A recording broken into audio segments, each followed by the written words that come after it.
ఎన్నో ఆరోగ్య విలువలు ఉండే రాగిపిండి బెల్లం లడ్డూల తయారీ చూద్దాం. దీనికి కావాల్సిన పదార్థాలు మనకి నచ్చిన డ్రై ఫ్రూట్స్ ఏవైనా వేసుకోవచ్చు. అలాగే ఫ్లాక్స్ సీడ్స్, నెయ్యి, తాటి బెల్లం అండ్ మెయిన్ ఇంగ్రీడియంట్ రాగిపిండి. ముందుగా మనం తీసుకున్న డ్రై ఫ్రూట్స్ అన్ని డ్రై రోస్ట్ చేయాలి. తర్వాత వాటిని గిన్నెలోకి తీసుకోవాలి.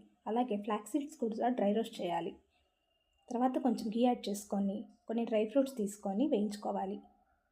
వాటిని కూడా పక్కన పెట్టుకొని ఇంకొంచెం గీ యాడ్ చేసుకొని దాంట్లో రాగిపిండి వేసి కలుపుకోవాలి. రాగిపిండి కలర్ చేంజ్ అయ్యి మంచి వాసన వచ్చే సమయంలో తీసేసి పక్కన పెట్టుకోవాలి. ఇప్పుడు గ్రైండ్ చేసి పెట్టుకున్న తాటి బెల్లం పౌడర్ని పిండి వేడిగా ఉన్నప్పుడే దాంట్లో వేసి కలిపి పక్కన పెట్టుకోవాలి. డ్రై రోస్ట్ చేసిన డ్రై ఫ్రూట్స్ని మిక్సీలో వేసుకొని పౌడర్ చేసుకొని పక్కన పెట్టుకోవాలి. కోర్స్గా గ్రైండ్ చేసిన డ్రై ఫ్రూట్స్ పౌడర్ని, నేతిలో వేయించిన డ్రై ఫ్రూట్స్ని, అలాగే మనకి ఎంత సరిపడుతుంది అనుకుంటామో అంత నెయ్యిని రాగిపిండిలో వేసి లడ్డూలుగా చుట్టుకోవాలి. లడ్డూలని ఈ విధంగా చుట్టుకున్న తర్వాత వీటిని ఒక ఎయిర్టైట్ కంటైనర్లో స్టోర్ చేసి పెట్టుకోవచ్చు.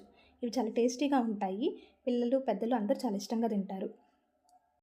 ఈ విధంగా తాటి బెల్లాన్ని మనం రెగ్యులర్ డైట్లో తీసుకున్నట్లయితే అజీర్తి, మలబద్ధకం, రక్తహీనత వంటి సమస్యలకు చెక్ పెట్టవచ్చు. Thanks for watching.